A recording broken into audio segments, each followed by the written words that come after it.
How we all doing today? Sun's out, guns out, as they say. But yeah, um, obviously next edition of obviously during this international break, and obviously Premier League's not back for another week now. So obviously we're going to be able to complete um, the whole set. So if you guys have been watching my content over the last few days, obviously I've done the central midfielders of the best central midfielders of the Premier League era. We've done centre backs. We've done attacking midfielders, left midfielders, or left wingers. We've done attacking midfielders on the right midfielders, and right wingers. Yesterday was the number 10s. So obviously not wearing a number 10 shirt. It's the players that played in that position, whether it be in a 4-4-2 formation as the striker that might have, or the forward, should I say, that might have dropped off and played deeper than the number 9. Or if you're in a 4-3-3, sorry, if you're in a 4-2-3-1, being behind the striker as a number 10. So we've been doing streams on that.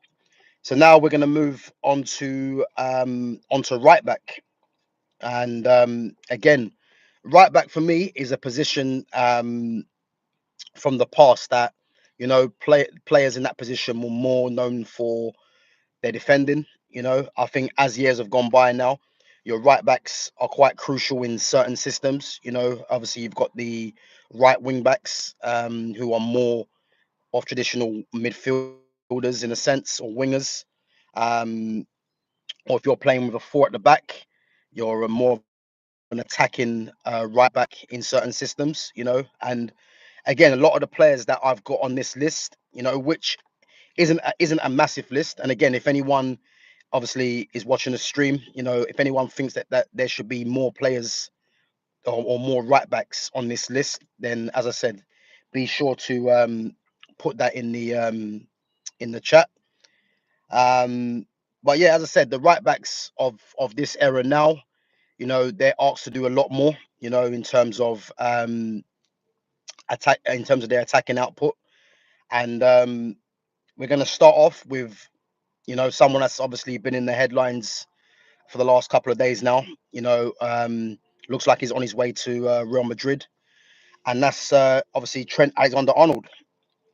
For me, um, even though I think again another player that I do think is slightly overhyped. For me, it has to be in this list in terms of what he's won, in terms of his quality, and in terms of someone really that's come through the youth system at Liverpool. And although he might be getting on a free transfer, he's someone that would have commanded a lot of money for the club, which is ironic, really, because a lot of Liverpool fans obviously will be getting onto Trent for that for that for that reason. Big up, is it 5 star? Yeah, big up for coming on. So, guys, we're just doing the best right backs in Prem history, and obviously we're discussing Trent Alexander-Arnold. Guys, I'm 5 away from 900 subscribers. So, obviously, if you do enjoy the content, obviously check out my other content as well. And make sure you smash that like button. It's just one touch of the button to help reach more people. And subscribe to my channel. As I said, yeah, I'm 5 off of 900 subscribers. So again, if you check out my content and you've just joined, I've been doing central midfielders of the Premier League era, the best central midfielder. I've done the best centre backs. I've done attacking midfielders from the left, or if you want to call it left wingers or left midfielders, and I've done the same from the right. And then yesterday was the number 10s. Today we're moving back to the into defence. We're going to be talking about the right backs. So as I said, yeah, guys, make sure you smash that like button and make sure you subscribe to my channel. So yeah, Trent Alexander-Arnold. For me, in terms of his quality on the list that I have, for sure he's definitely high up in that list. Um, Obviously, Champions League winner, league winner. I think he would have probably expected, and again, Liverpool fans would obviously agree with this, because of the dominance of their team, they would have probably expected to win more. in terms of league titles. Trent for me though, he's a great defender, as everyone is pretty much aware of.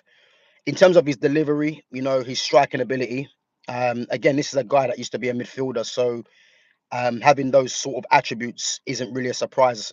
Someone that is playing at right back. Um, I think with Trent again, he's on this list. Big up WWE thing.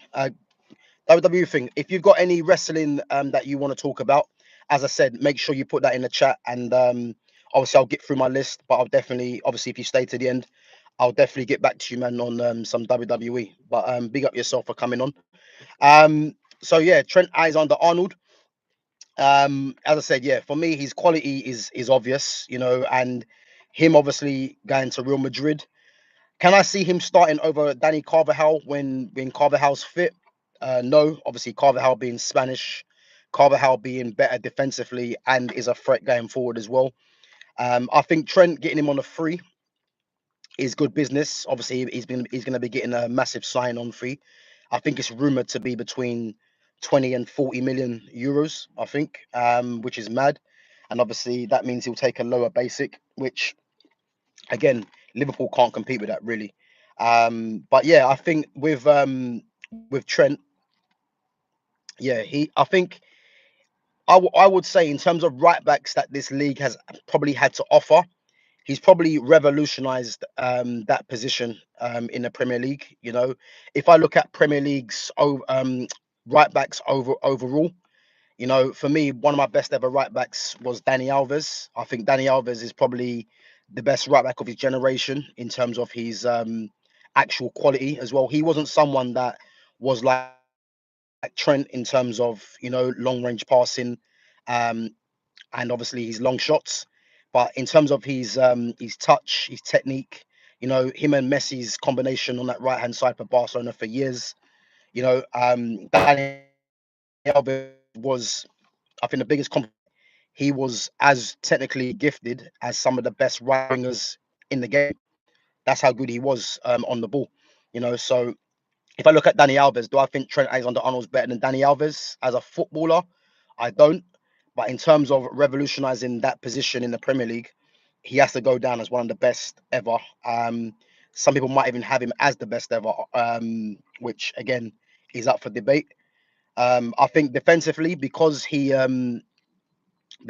isn't um, that that great, I would say. There is got to be able to do both sides, and there's some players in this list that aren't as good as Trent going forward, but going the other way, they were more competent. So it's about having a balancing act really, and seeing um, see what the preference is really, and that's what I would say. So yeah, Trent definitely in there for me. Next on the list, Chelsea's Cesar Azpilicueta, obviously Spanish international, is now playing for Atletico Madrid. And I would say in terms of consistency, Azpilicueta as well was someone that majority played as a left back for Chelsea. I would say someone like Azpilicueta. I believe he came from, I want to say, is it Athletic Bilbao in Spain? If anyone knows where Azpilicueta was signed from, I'm pretty sure it was Athletic Bilbao. Um, yeah, I'm pretty sure it was one of them. But in terms of um, his consistency cannot be argued for me. He is someone that wherever you want to play him as because I think later on he played as a right-sided centre back as well, left back, right back. He would always give you a consistent performance. And again, if we're comparing him and Trent, um, attacking wise, Trent's a lot better than him attacking wise, but defensively, it's night and day. Azpilicueta was a reliable defender. Obviously, he was later Chelsea's captain as well. Once John Terry was done. Um, but yeah, what I liked about Azpilicueta is that he was someone that there was no frills and spills about his game. He was someone that just done his job and done his job to a good level. Someone that was, as I said, consistent. You know, won league titles with Chelsea as well. Won a Champions League, being in the same team as the likes of Drogba and that as well. And I think with Azpilicueta, he was someone again that I would say, because of his defensive attributes, could easily have played for. Because I always look at Real Madrid and Barcelona as the measuring stick in terms of, can these players go and play for them clubs? And again, Trent's going on a free. But I look at Azpilicueta as someone in his prime. Could he have started for Barcelona at their best? I don't think he could. In terms of Barcelona's fullbacks, you need to be very, very good on the ball. Obviously, at their peak, they had Dani Alves and Jordi Alba, you know, and these guys are very good attacking wise and good defensively. And I think Azpilicueta, in terms of his quality on the ball, wasn't as good as these players. So for me, he wouldn't have he wouldn't have figured for a Barcelona. At Real Madrid, I could possibly say there could be a space for him.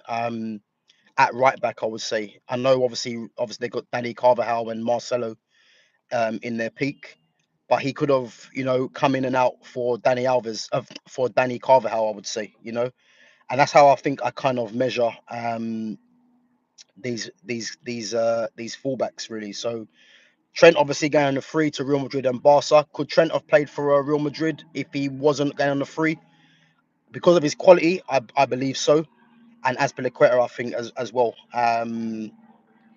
So yeah, Azpilicueta for me definitely in the list. Um, Next on for me, this might be controversial. You know, for me, I'm kind of frustrated at this player because of injury. I think if he had an injury-free career, I think he could possibly go down. And I'm letting you guys know now. I've got him in this list purely because if he was injury free, for me, he goes down as the best right back of all time in the Premier League, no doubt. And that's Reece James. I think Reece James, in terms of every attribute that you need as a fullback, I think he has. The only thing with Reece James, as everyone knows, is that he can't stay fit, and is to be fair, it's annoying because in terms of attacking wise and defensive wise, I think he's the most complete out of everyone on this list because defensively, I think he probably isn't given as much credit for, but you don't see many players go past him.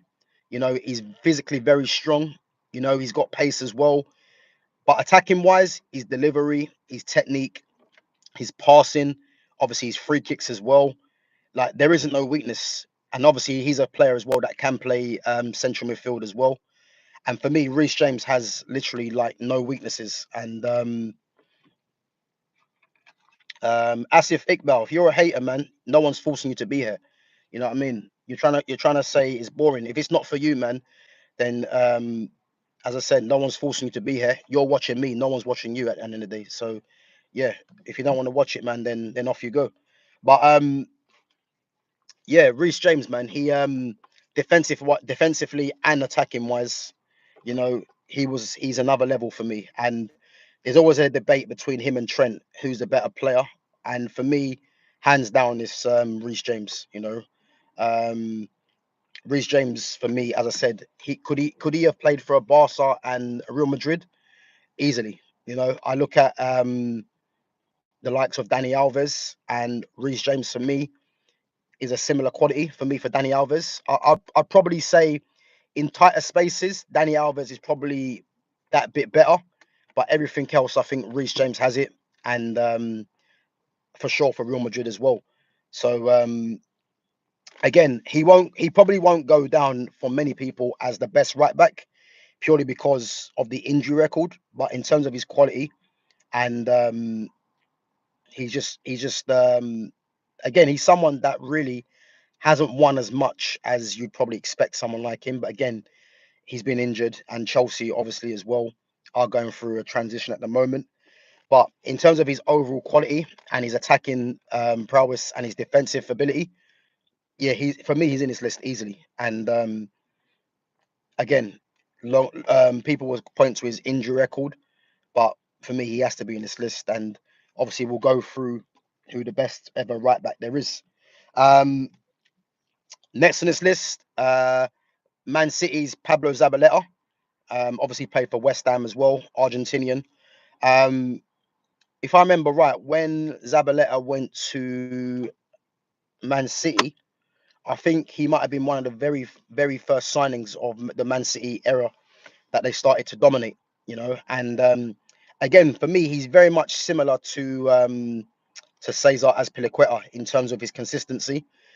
Obviously he's a born winner as well. Zabaleta, the way he played, if I look at his attacking ability in comparison to Reece James and a Trent, they're both attacking wise much better. But then again,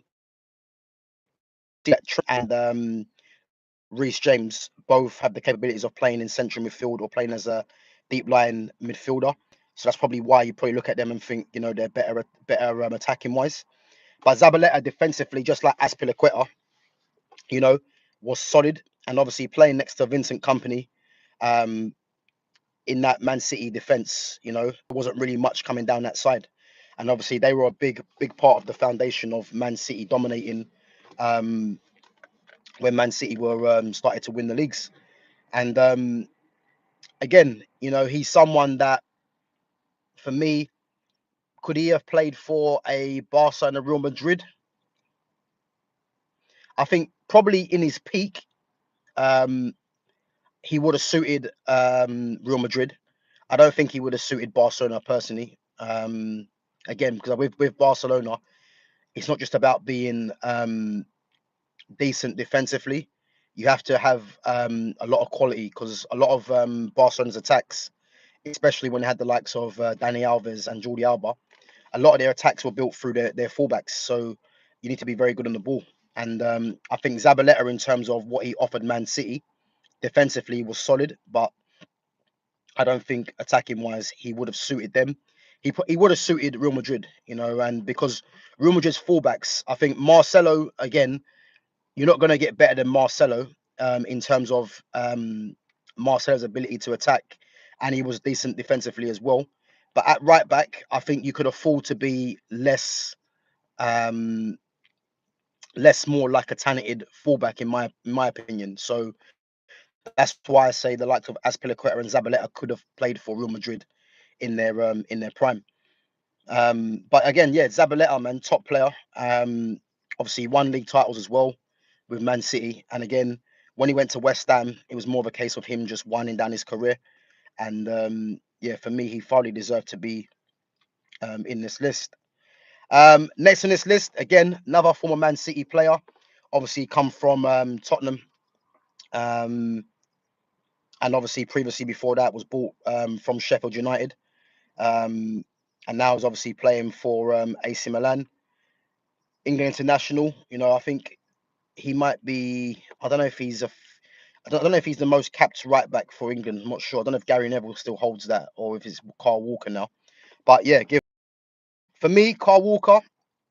You know, he might go down for people as the best right back the Premier has ever seen.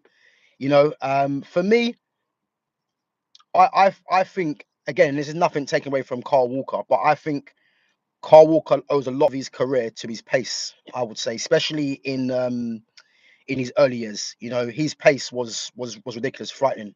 He probably was the quickest fullback in the game in his prime. And I think defensively, his positioning wasn't great, and his pace a lot of the time got him out of a lot of trouble. I think in terms of his ability, on the ball, to me, it's not the worst. I think he can strike a good ball. Is his ability like a Reece James, a Trent, or a Dani Alves?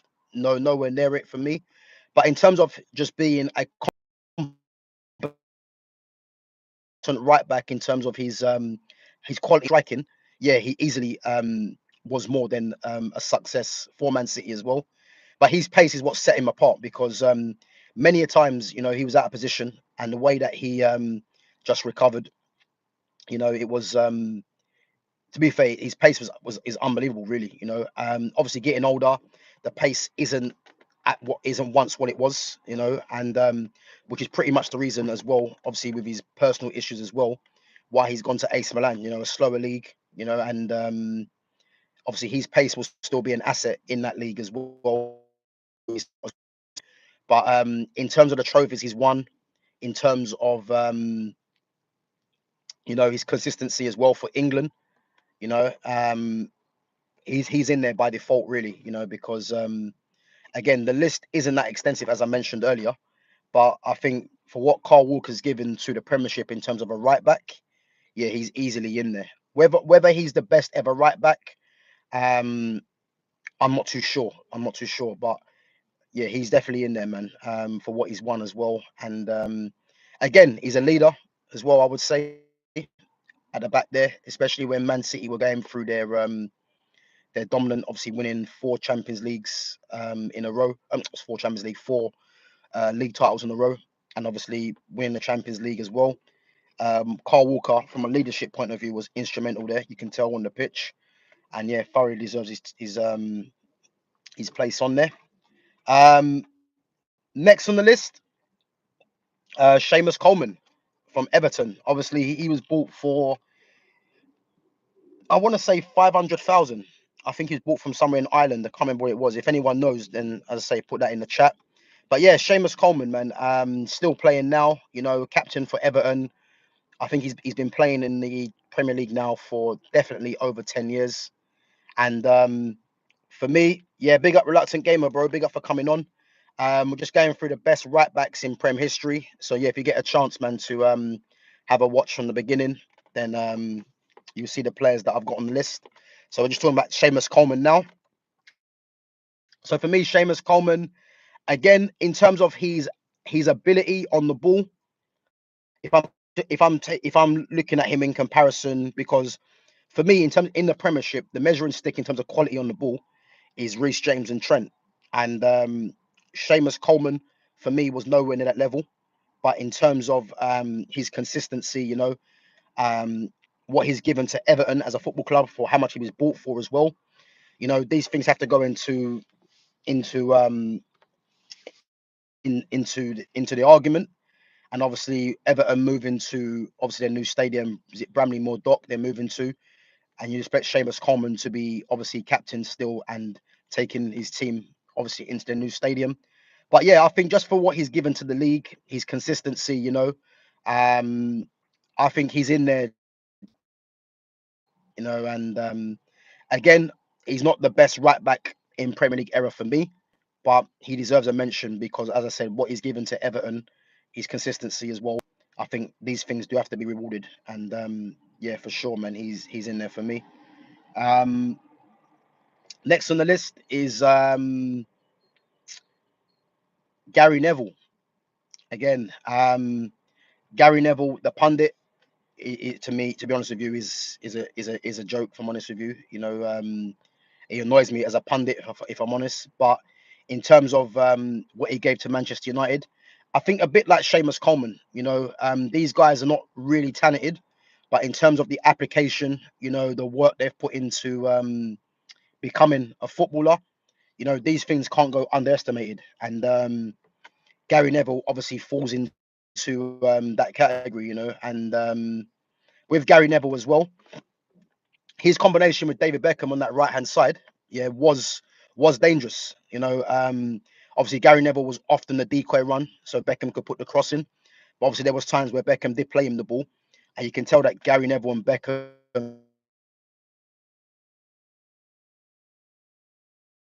and Gary Neville's crossing was proving a threat for Man United, and obviously one club man as well, which obviously that was going to be obvious.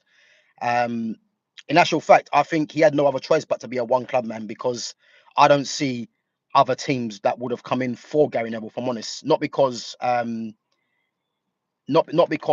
like he was completely useless. It's because for me, again, I think you needed a bit more from, especially on the European stage.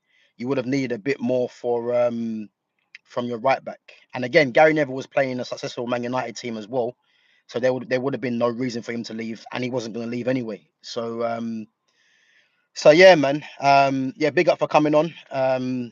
But yeah, so for me, Gary Neville again defensively was very good. You know, this is a guy that plays centre back as well. If anyone remembers, you know, I think because of the height issue, he wasn't a regular centre back. But obviously at right back in his era, he was very solid. Gary Neville, to be fair, on the ball, and as he would admit, wasn't the greatest. But in terms of again, just like Seamus Coleman, the service that he gave to Man United, you know, the consistent quality as well. I mean, well, say consistent quality, the consistent performances. He deserves definitely to be in this list, for sure. And last one on this list, again, guys, if there's anyone that I've missed out from Premier League right backs, the best Premier League right back of the era, then as I said, be sure to put them in the chat. The last one I'm going to put in there um, is Glen Johnson, you know, and again, Glen Johnson, formerly of West Ham, formerly of Chelsea, formerly of Liverpool, um, and then formerly of Portsmouth. I think those are the four clubs he played for. And again, Glen Johnson, when he was coming through at West Ham, you know, he was regarded as one of the next big things playing right back. I think he played a couple of games at centre back for West Ham when he was coming through, but was primarily a right back. Um, and for me, you know, I think his career was decent. To be fair, you know, I think some of the clubs obviously he played for, as I said, West Ham, Chelsea, Liverpool, and obviously Portsmouth as well. Obviously England international for a few years as well. So I think for me, Glenn Johnson is in there um, because he deserves to be, really, you know. And again, I'm trying to think of if there's any other right backs that should be on this list. You know, I had another guy, but I'm going to put him on the left backs one, which I'm going to be doing tomorrow. So yeah, make sure you guys stay tuned for that. Um, but yeah, Glenn Johnson, I think going forward, you know, in terms of his delivery as well, I thought was decent. His shooting was very good. I think there was one goal we scored for Portsmouth actually off of his left foot in the top corner. I think the momentum was going with him, and he just lashed it with his left foot into the top corner. Um, so yeah, I think Glenn Johnson deserves to be in this list. You know, for me, not the best right back of the Premier League era, but for me deserves a mention. Um, and also, I'll put in that boat as well someone like Micah Richards. You know, again, not the best Premier League right back for me, but I think he does deserve a mention as well. And I think Micah Richards, very similar to everyone probably on this list, was a physical demon really on that as a right back. You know, transition to centre back for Aston Villa as well. But I think he deserves a mention for sure as well. But for me, yeah, big up reluctant gamer. So Walker 1, Gary 2, Trent 3. Okay, so again, I'm going to go through my list. So my list is, and obviously I'm not putting them in order, is Trent, Cesar Azpilicueta. I know obviously he played left back as well, but I've put him in as a right. Reece James, Pablo Zabaleta, Carl Walker, Gary Neville, Seamus Coleman, Glenn Johnson, Micah Richards. Again, if there's anyone that I've missed out, make sure you put that in the chat. Who am I going to go for as the Premier League's best ever right back? Again, this is difficult because if I'm basing it on, and again, I'm gonna say it now just so we know where we are. But if I'm basing it on pure quality, if it's on pure quality and someone that is good defensively and attacking wise, I'm going with Reece James. Because I think Reece James, out of all these players on this list, is the most complete. But I think because of Reece James' injury record, I think it wouldn't be right to put him in. But for me, he's the best right back on this list, as I've mentioned. But I'm gonna say, in terms of doing both sides of the game, you know, obviously not having a bad injury record as well, I'm gonna say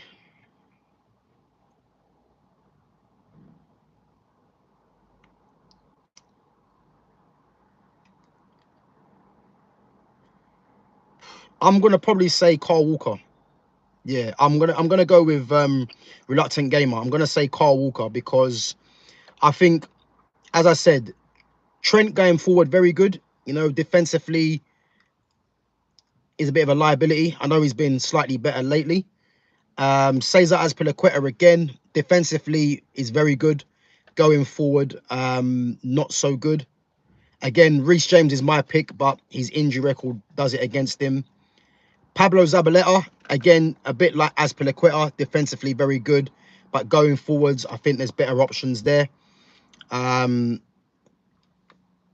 Gary Neville, again, has a shout, but I think defensively, again, and again, longevity, he's in there. But going forwards, again, there's better options. The same with Seamus Coleman, the longevity and defensively and being decent attacking wise. And Glen Johnson and Michael Richards for me in my that he's ever mentioned, but they're not the best for me. So I think in terms of that, I think Carl Walker, in terms of his consistency, you know, his pace, attacking wise, he has been a threat as well. Defensively, can be found wanting, but his bonus of his pace has got him in there. So I'm gonna say Carl Walker for sure. I think Carl Walker for me deserves it really. And again, if there's any other players that you guys can think of, then be sure to put that in there. For me, as I said, Reece James is the most complete for me and would be my #1. But I think his injury record, I think, does need to be taken into account. So just based on that, yeah, Carl Walker for me is the best right back of the Premier League era. Big up Reluctant Gamer. So yeah, bro, I'm doing left backs tomorrow. So I've got my left back list, which I won't go through now. So I'll go through tomorrow. But yeah, the left backs, I think, to be fair, I think it's going to be unanimous really with a lot of people. But I think it's still fair to do it anyway. Big up Justin for coming on, bro. Yeah, big up, man. Guys, as I said, make sure you smash that like button, subscribe to my channel if you haven't done so already. I'm only 5 away from 900. I want to try and hit that milestone today. So yeah, if you haven't subscribed, if you haven't liked the stream, as I said, go back and watch it from the beginning. So we just finished doing the best right backs in Premier League history, which obviously I've given to Carl Walker, you know. But yeah, guys, safe for coming on. Yeah, bro, 100% Reluctant Gamer. We'll go through it tomorrow, man. We will. As I said, I've got the list here now. I'm pretty sure I've covered everyone. I can't really think of any other players, but as I said, yeah, I'll let you guys know for tomorrow. I'm probably going to be live tomorrow, guys, at 12 o'clock. I would say yes, 12 o'clock. I'll probably be live tomorrow. So yeah, if you guys want to come through then, and as I say, give me your questions in the chat as well. And as I said, yeah, Carl Walker wins it, but as I said, Reece James for me. But yeah, guys, make sure subscribe to the channel and make sure you smash that like button. And as I said, check out the other content. So we've done right backs now. We're going to move on to left back tomorrow, and then from left back we'll go into goalkeeper, and then finally we go up the other end of the pitch into the strikers. And yeah, as I said, guys, if you like the content, check out my other content as well from before. And yeah, appreciate you guys coming on. Big up Justin. Yeah, Justin, I agree, bro. So yeah, Reece James for me is the best, is the most complete out of all the players I had on the list, but his injury record, I think, just does it for him. So that's why for me, I've just put Carl Walker ahead of him. But as I said, yeah, it's a debate that many people want to have. But yeah, if you guys like the stream, guys, as I said, make sure you smash that like button, subscribe to my channel, and I'll catch you guys at 12 o'clock tomorrow. Take it easy.